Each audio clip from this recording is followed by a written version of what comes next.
Good evening, everybody, and welcome to Cricket Fanatics magazine. And today we're going to talk about South Africa ahead of the semi final and the importance of BMT that South Africa must show BMT within that final. Now, this obviously coincides with our latest issue of Cricket Fanatics magazine monthly, which we produced today. And I'm going to read some of the articles out from the issue to give you guys some insight into the understanding and the principles behind big match temperament and what it actually means. So that's what today's show is going to be about. And I'm going to take you through those, and we can see maybe some of those articles will give us some excellent insight into the understanding of BMT, what's important with regards to it, and what coaches have learned from their experiences of the past. But before we get going, before we get started, there's a couple of things I'd like you guys to please do. First and foremost, subscribe to the channel, click that notification bell for all future videos, download the latest issue of Cricket Fanatics magazine monthly. Every issue is 100% free, straight to your inbox every month. The link is on the screen right now as well as in the description. If you want to support us and show us what and appreciate what we do here at Cricket Fanatics magazine and want to see us continuously producing shows and doing magazines, etc., then please become a patron today. Your patronage is very, very important to us continuing whatever we've done here so far. Smash the like button, comment, and share, and go to cricketfanaticsmag.com for all your regular updates. So, without further ado, let's get straight into today's video. I'm looking forward to discussing this with you.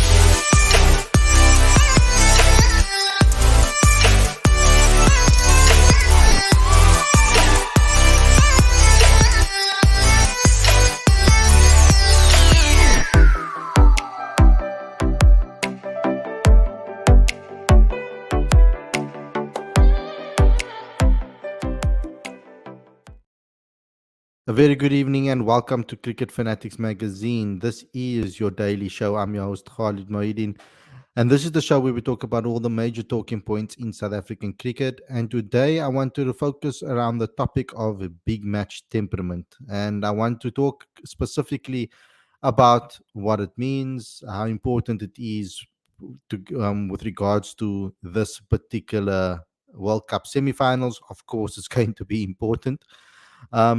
But I thought that I'll go through some articles that we posted in the latest issue to give us an understanding of what it means and what some coaches have said about it. So let me start over there with that to give you guys some insight into that. I think it will be an important um, part of this particular show to give you guys an introduction into what BMT is. So let me just get it on screen for you.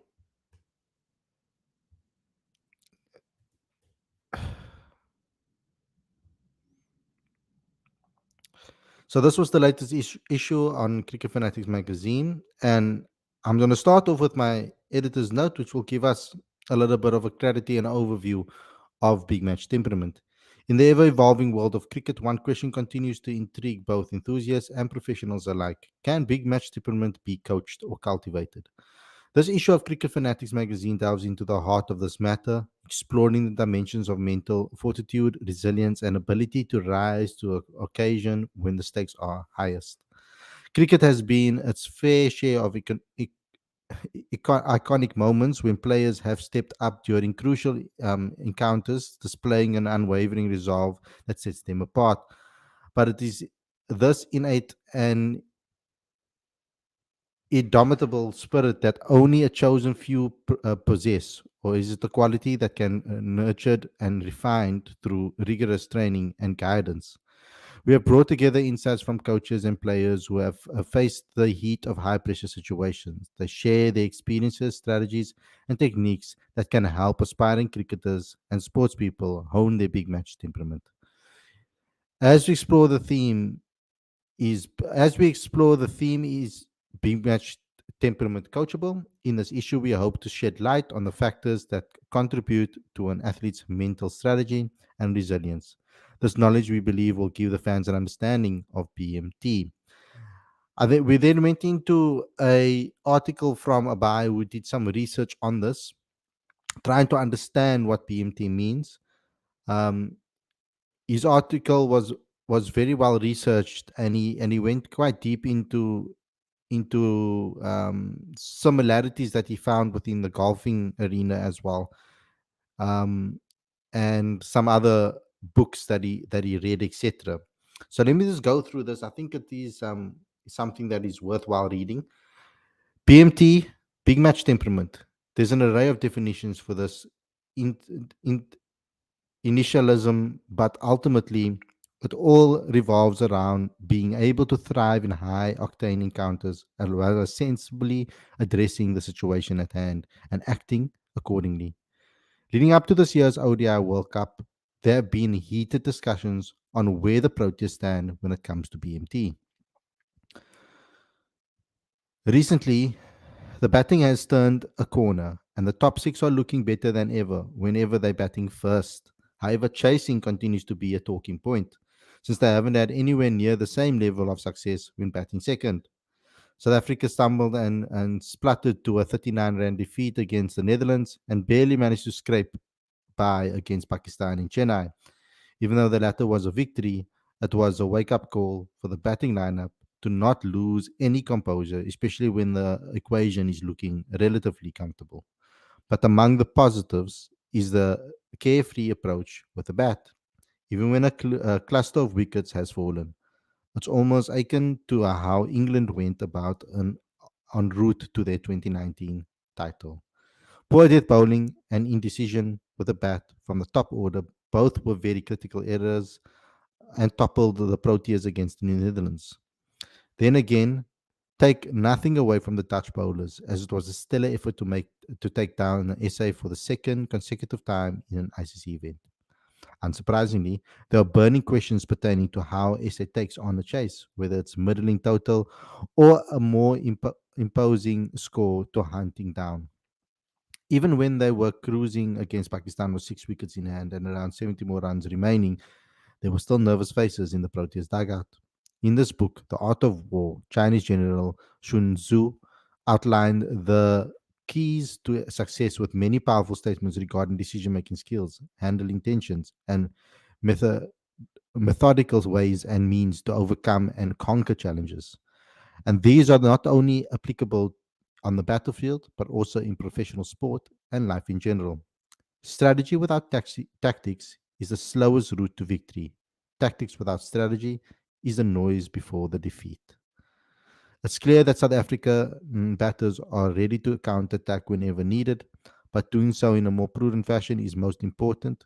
During the chase against Pakistan, Aiden Markin had batted through much of the innings, but had lapsed in concentration while trying to go for a big shot off leg spinner Usama Mir.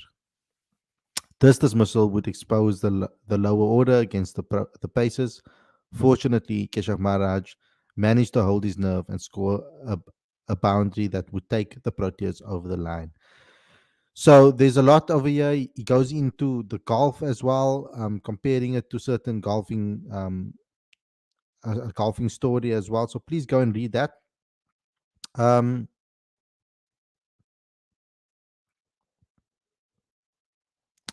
Mark then did an incredible story as well. I'm talking to Bakir Abrams, and specifically, he spoke about that tournament at the SRH when they managed to go over the line against Joburg Super Kings, I think it was in the final, and actually winning the inaugural SA20. And he spoke a lot about different ideas with regards to that. Um,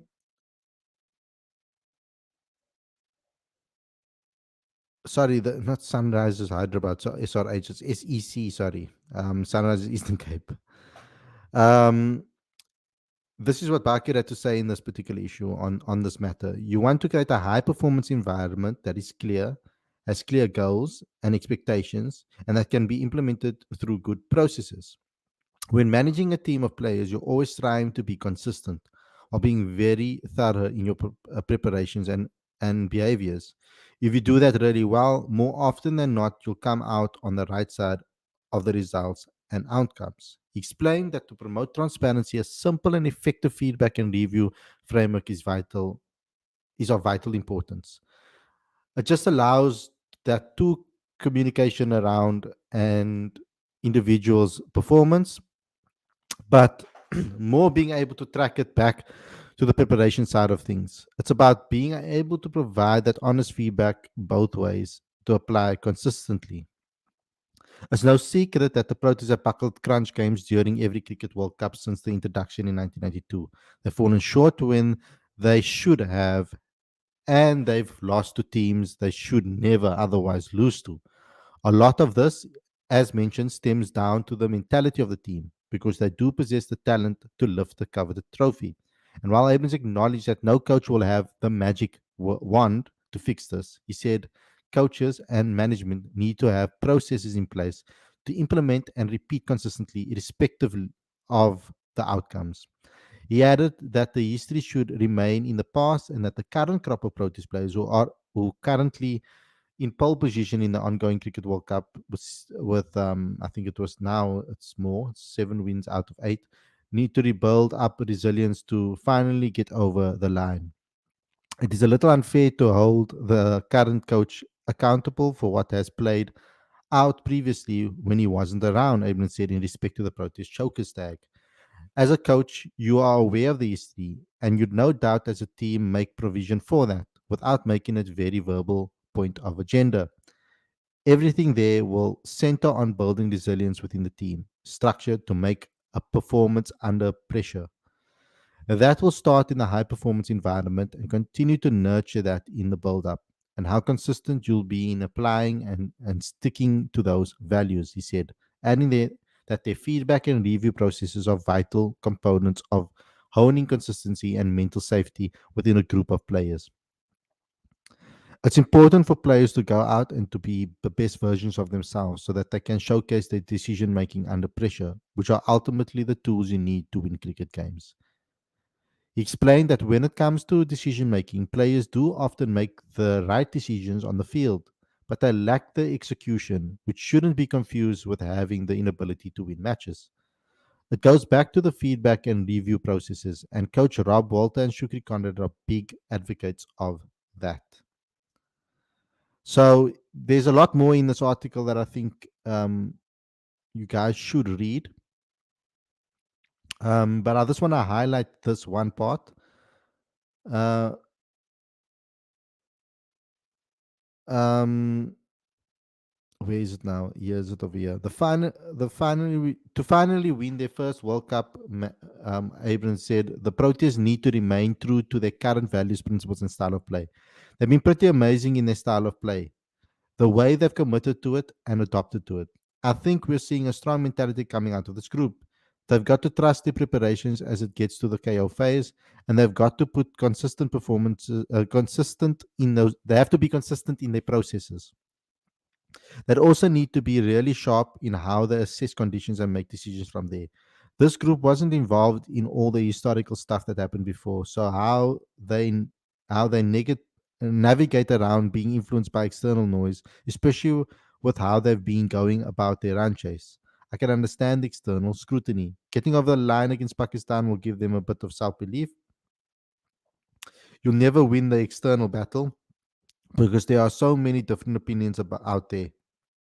But the team under Robin Temba has put really good processes in place, and I think the trust and belief factor within the group is really strong. It doesn't matter that they won by just 1 wicket. They got over the line, and that'll give them the confidence. That is the stepping stone in the right direction.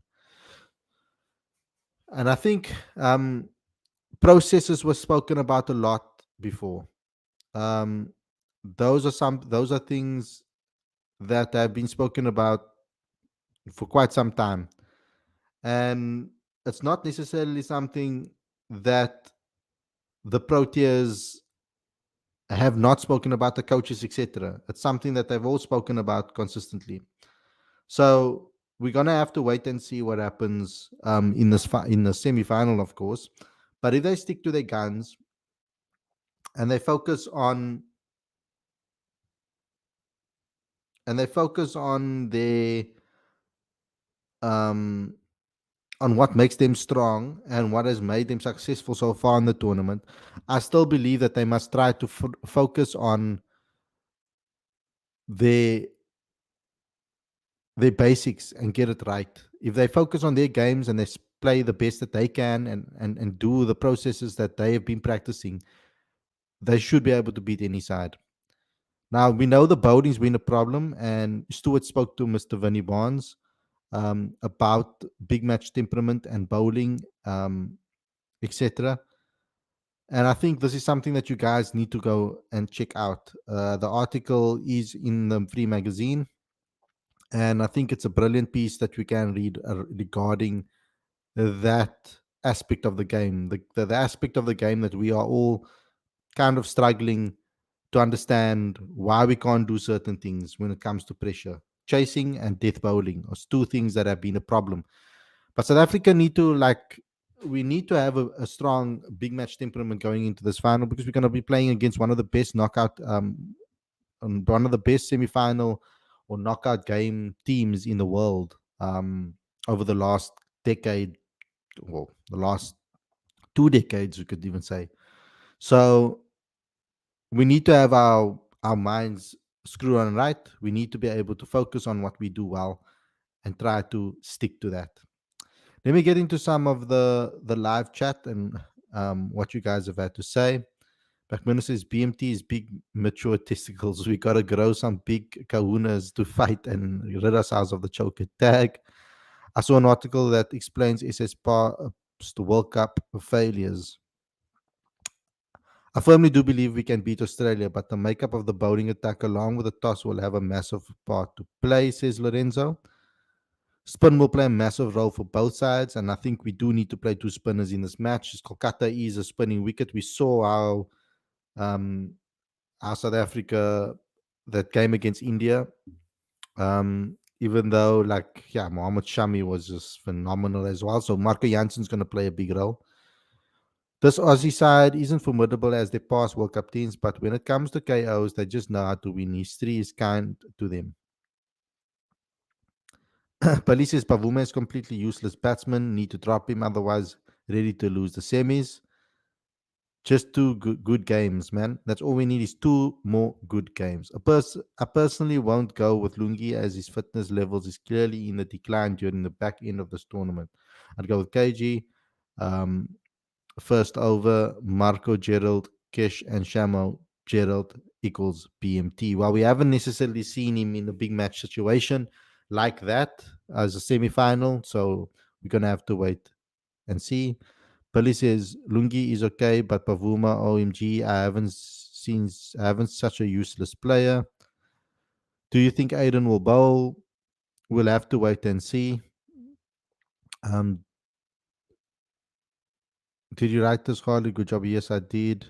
Australia is the quality side when it comes to KO cricket, but they certainly not unbeatable. I've seen a few Aussies cricket YouTube shows today, and let me tell you, most of them aren't really that confident. Australia has one thing going for them in this World Cup. The the one thing that scares me about most teams, they've got those players that in any given situation can motivate themselves to step up and then perform. That is something that we don't often see. It's not something that we can't necessarily prepare for. What I wanted to say, and not that we don't often see. It's something that we can't really prepare for. They've had Glenn Maxwell pull them out of trouble, Mitch Marsh pull them out of trouble, David Warner do it. They've got these match winners within their team that on any given day can decide, you know what, I'm just going to cause havoc here and I'm going to take my team over the line. They have the audacity, the arrogance, the confidence, the ability, the talent to be able to do that at any given moment. And that's dangerous. So we can't be complacent. We need to keep our foot on their throats once we got them 6 down or 3 down or 4 down, 5 down. Don't allow anybody else to creep back into the match. And that's been South Africa's biggest problem this whole entire World Cup, even when they're batting first. they get, or even when, and particularly also when we bowling first, what happens is we get a team into a difficult position like six down with 140 odd on the board, and then we allow one player to take the game kind of away from us and score runs that is not necessary. It happened against every team that we played.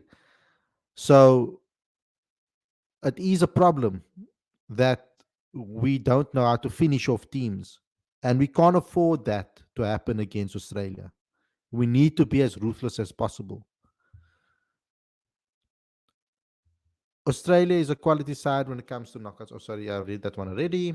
You've been over dramatic, but Vuma has played well, just not kicked on. He isn't useless, that's a lie. But he should sit out as he hasn't made most of his starts and Deja should play. I haven't seen such a useless player, says Billy.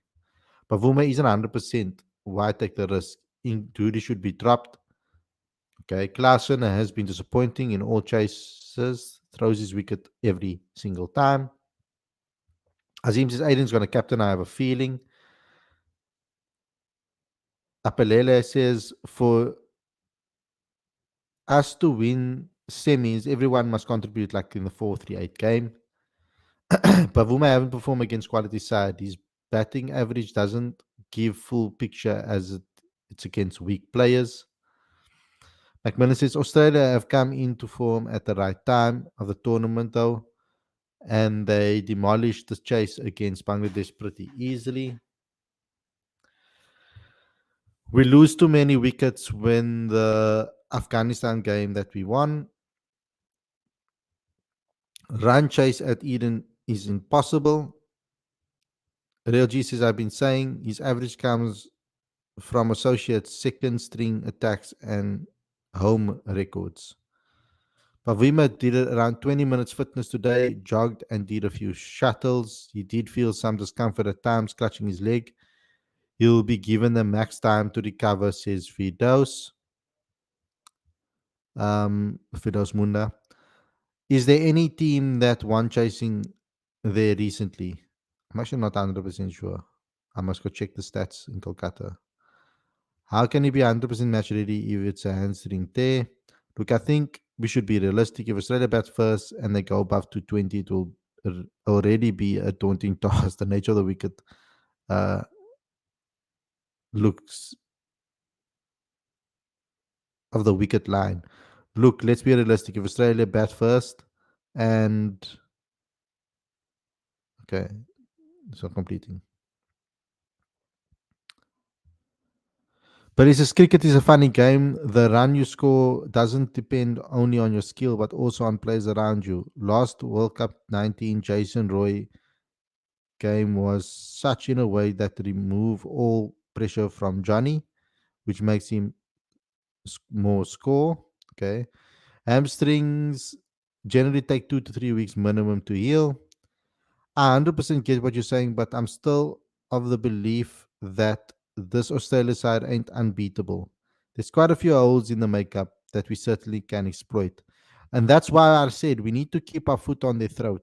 Once we get them down six, ground five, down six, um, we need to continuously try and remove that lower order. We allow teams to come back into the game through one player that will score 50 or 100. And that's something that we need to be ruthless about in the final.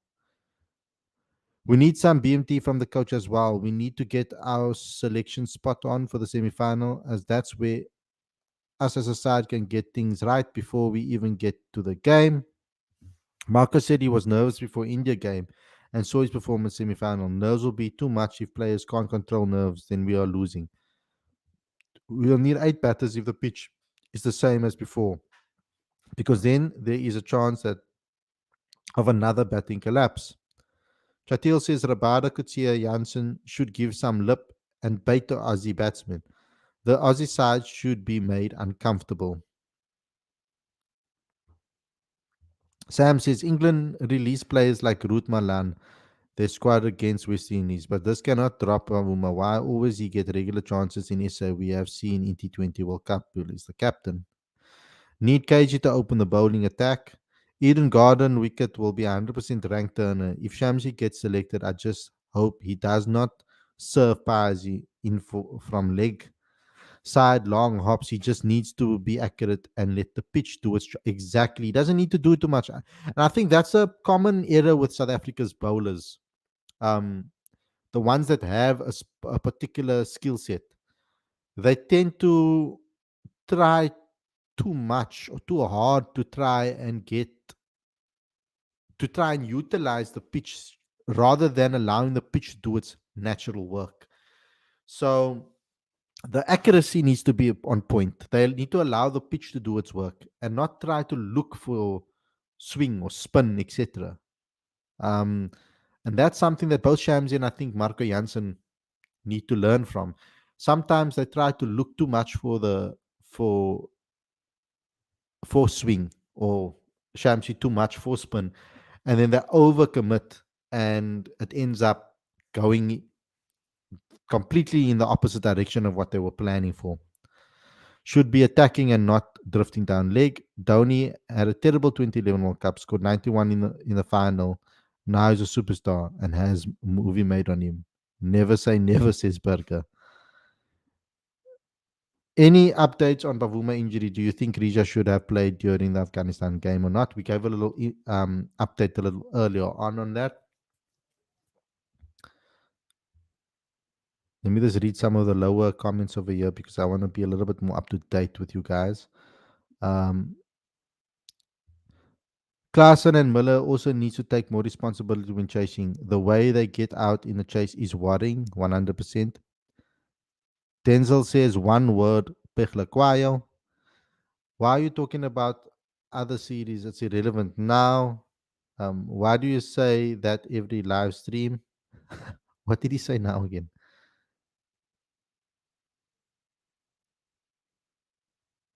Yeah. Oh, that. Okay, cool. Sorry. Classroom should play his natural game, shouldn't go into a shell in the name of responsibility. They need to approach if they're gonna chase in the semi-final, like I said so many times, they need to approach the chase the same way with the same mentality as they do when they open the batting, because when they're batting first. Sorry, because when they're batting first, they naturally attack towards the end. The last 30 overs, last 20 overs, sorry, last 20 overs rather, they kick on generally when they bat first anyway. And I think that mentality and that approach will set up a good chase from the rest of the batters as well. And I think they need to approach it the same. They need to back their strengths. And if every batter just goes in there and backs his strengths, we will do fine. Chatley, correct. They decided to drop a fit and inform Abbott for an injured and not 100% fit Philander, who ironically also came off a hamstring strain, and it showed in a high intensity semi final. Cage is also a great matchup to Warner, so that's another reason I'll open with Kim. Cage is also our most experienced bowler, and we saw how well he bowled on the same wicket against India. Semi is a different ball game. Today I watched highlights of 2015 World Cup. Played really good, yet lost in the semi-finals. Klaassen and Miller have been really disappointing during chase. Mainly Klaassen hasn't scored above 10 in the 4-run chases. ABD was clearly not in favor of that call. Shamsi first, he needs to improve his fitness while he ran. Oh my god, no accuracy bonding. But he can't change, fix his fitness now, man. Like, you must ask him for miracles. What is a good first inning score at Eden Gardens? Like, generally speaking, it was the last time I checked 220, um, 240, 250, 260, anything north of 250. Um, if the pitch is turning, let me just go to. But now, obviously, do all of this research when I do my preview for the game, guys. Um, so I don't really want to go into much depth right now today because I normally do all of that on my preview for the game. I go through all the stats, etc. But now that you guys are here, I'll maybe just go have a look.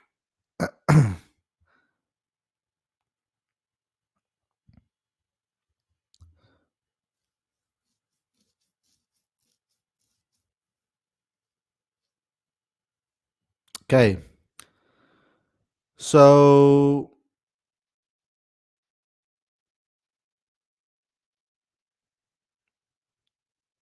India scored 326 against us.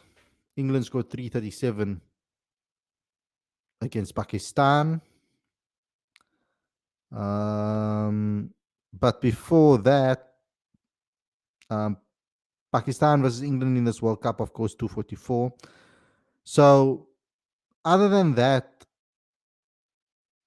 around 280, 270 seems to be a good total on this ground. But in this World Cup, or in at least in 2023, that hasn't necessarily been a very high scoring ground. Bangladesh scored 204 against Pakistan. That's in this World Cup. Um, so towards the end of this tournament, of course, during the November month, there were much higher totals scored on this ground. Batting first, of course. Um, so the pitch might be getting slightly better, um, but we can't. Yeah, batting first is the key over here at this particular ground. Um, Netherlands scored 229 batting first, though. Um, Pakistan in 1987 batting second. Yeah, there's a lot of games that have been played here at this ground. But batting first and putting around 300, 280 to 300 on the board should be suffice on this ground. Who do you think will play in the? Who do you think we play in the final? Well, if we get through, India.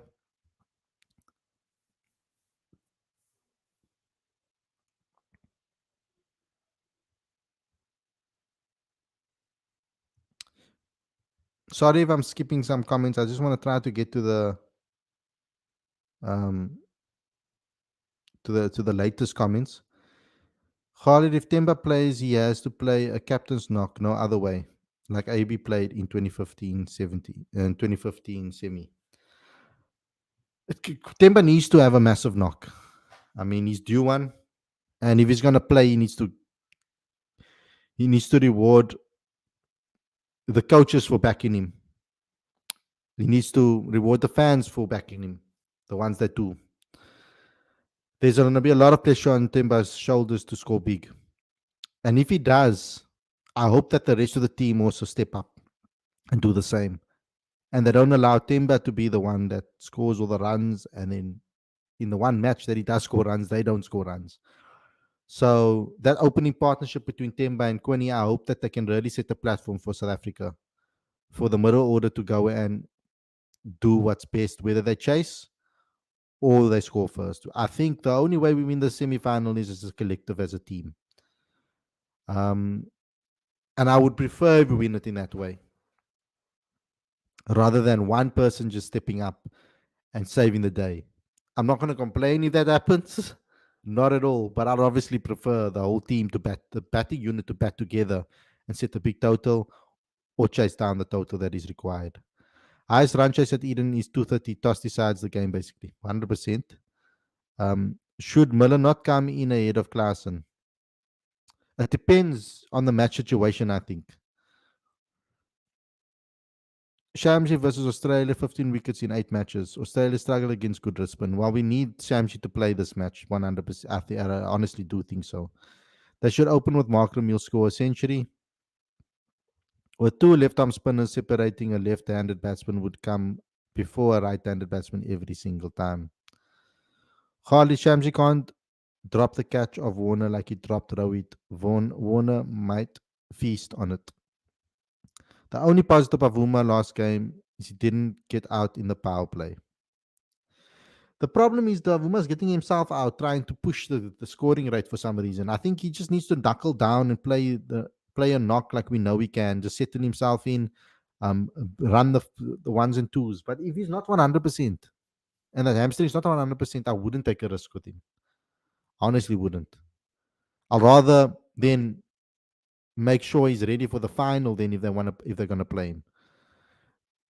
There's a cyclone that's gonna happen around Kolkata in the next 2-3 days apparently. If it rains off SM make the finals, imagine that. And for the one time in South Africa's history, the rain would be on our side. Chirikutsi must play if pitch is spinner friendly, then swap should happen between Shamsi and Ngidi. Australia will welcome the extra seamer as they struggle against spin during the middle part of the innings. So Shamo is a must. I feel we sleep way too much on Shamo. I've been saying it. Weather looks good for Thursday. Rain probability is 2%. It's just a thought. Miller seems a lot more clear minded when he comes in. You should play off spinner in nets and by attacking him as Maxwell will be bowling. Khalid, please no Vavum.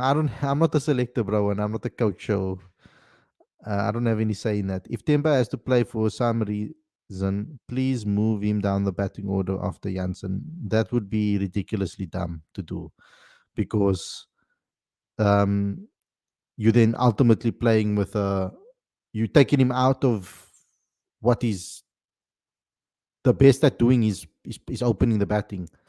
That's what he's best at. The problem with Temba this World Cup so far is he's looked good for his starts and then thrown his wicket away, trying to go attacking. Because Quinny is not necessarily playing an attacking brand at the beginning of his innings at the moment. So I don't know why Bavuma's feeling pressure to try and up the scoring rate and playing in a natural game. I think he just needs to approach the game like we know he can and take it and not be overly defensive, but not also be overly attacking. Find that middle space, that sweet spot, and we'll see the true Temba Bavuma. Marco said he was nervous before India match, and okay, we saw that. I read that out already. There's a green patch on the Kolkata wicket on a good length, which the Netherlands and England exploited to great effect. We need to stop giving extras, 100%. My 11 would be have Riza and Aira Bavuma, Kutsi, Aira and Giri. My squad is, Jatin says my squad is Kutsia, comes in for Ngidi due to Nigel, also Shamsi with Maharaj. Uh, Toss decides the match in Eden Gardens. Shamo doesn't have much intensity in the field though.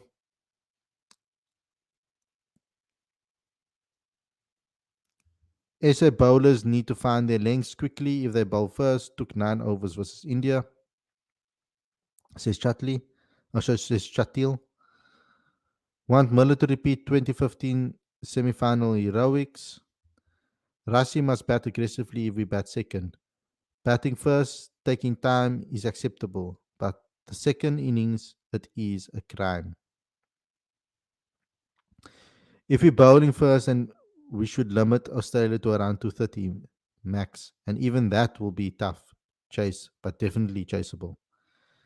If we score 300 in 2015 semis, we would have made the finals. India only defeated New Zealand one time in the last 20 years in ICC tournaments. Predicting New Zealand versus SA finals is canny.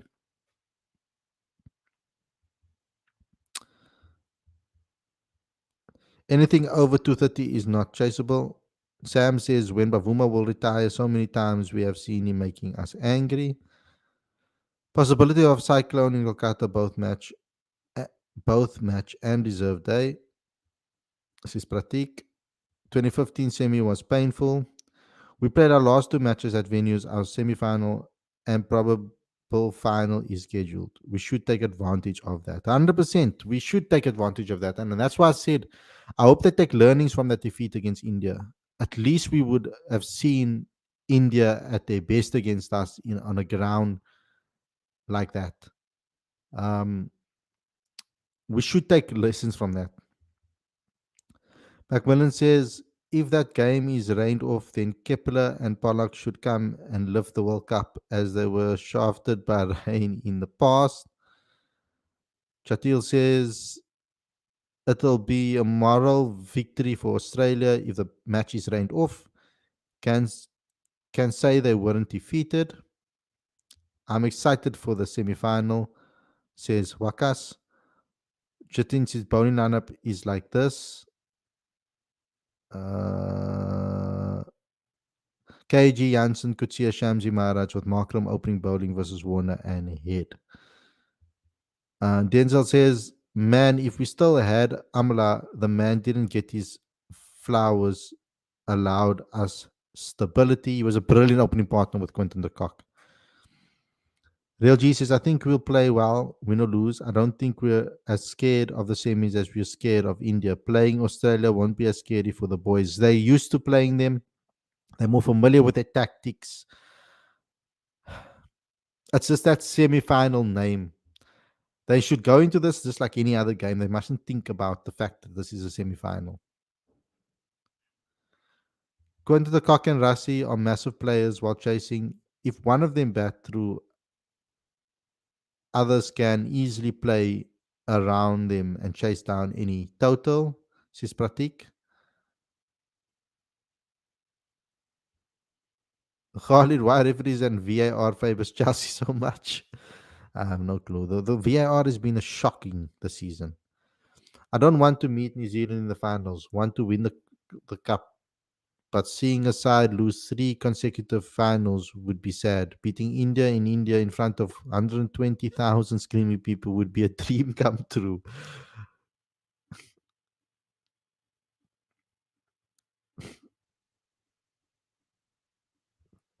Klaassen failed every time while chasing. South Africa have only six batter because Pavuma is walking wicket in the World Cup so far. Okay. How much difference will Head make coming into the Australia side? I think a massive difference. A massive difference. He's had some good practice against South Africa as well before this World Cup tournament. Jatil says Jared Kimber said Riza Hendricks averages 30 in ODIs, and the fact that he's Messiah for Bavuma critics is hilarious when Bavuma himself averages 50.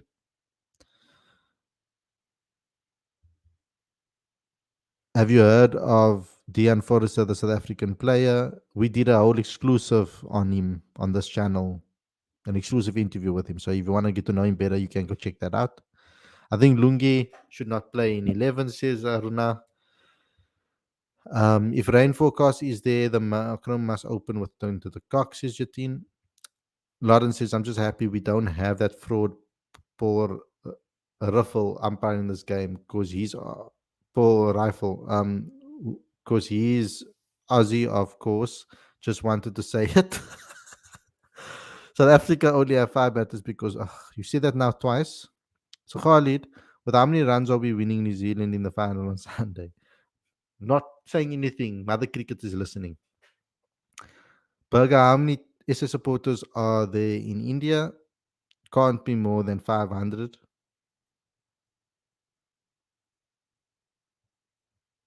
There are loads actually, like millions, I think, to be honest.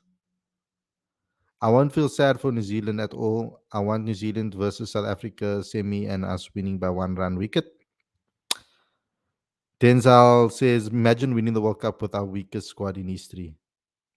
I think it's a strong squad. It's a lot stronger than people give it credit for. Just because we don't have major household names, um, doesn't mean that we don't have very talented players in the team. I mean, we have some of the highest ranked batters in our squad, in our team.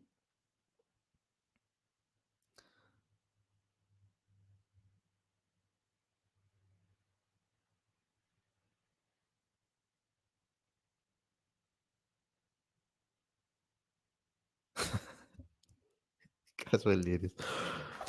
Lungi has a decent record against Warner, but I still prefer Shamsi over him. This Pavuma hate is irritating. The guys led the side to a semi final with a genuine chance of winning the whole thing. You think they are 10th on the table with some of the comments, 100%. The South Africa versus New Zealand final match is just what the dying ODI format requires. This is not a weak squad by any means, says Tex.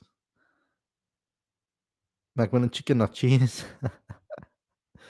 The top six has lost their form near to a semi final. That's a concern.